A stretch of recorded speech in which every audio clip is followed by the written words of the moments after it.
de Horowitz, c'était très drôle parce qu'il y avait une ligne comme ça, simplement le décor c'était une ligne par terre et tout le monde voulait être le premier sur la ligne. Enfin, on ne savait pas pourquoi faire, etc. Mais c'est ce qui comptait. Donc on est dans une société où il faut trouver sa place, etc. Donc à l'inverse, Novecento, lui, non, c'est son plaisir qu'il rend prioritaire. Et peut-être que c'est vrai qu'au bout d'un certain temps de travail dans ce métier, on a envie peut-être de se faire plaisir et de moins être dépendant.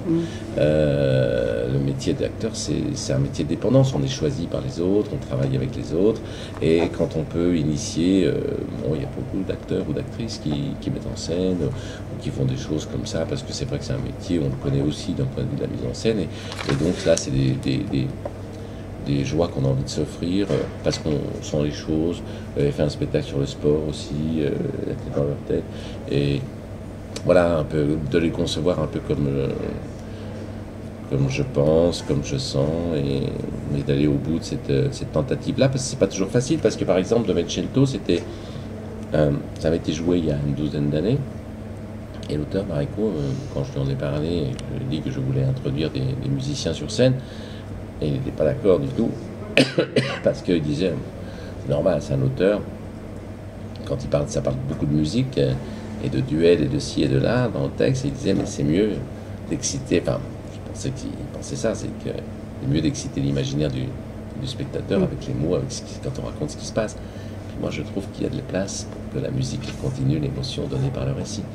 Donc c'est ce qui se vérifie, quoi. Je pense que là, alors donc j'avais envie, ça valait le coup de le jouer, de le monter, s'il y avait cet équilibre entre la musique et les mots.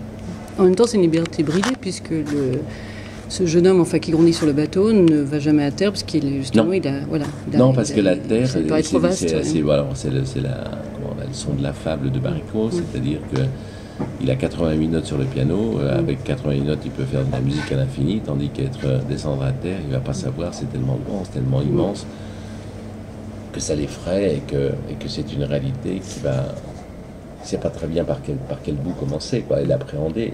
Donc il préfère rester sur son bateau où le monde est limité et à l'intérieur duquel il peut avoir toutes les libertés. Il a l'impression d'avoir plus de liberté dans ces limites-là, plutôt que d'être à terre, qui est illimité et il ne sait pas très bien par quel bout prendre des choses. Il dit qu'il n'y a que Dieu qui peut jouer sur ce piano-là, parce que c'est trop grand pour lui.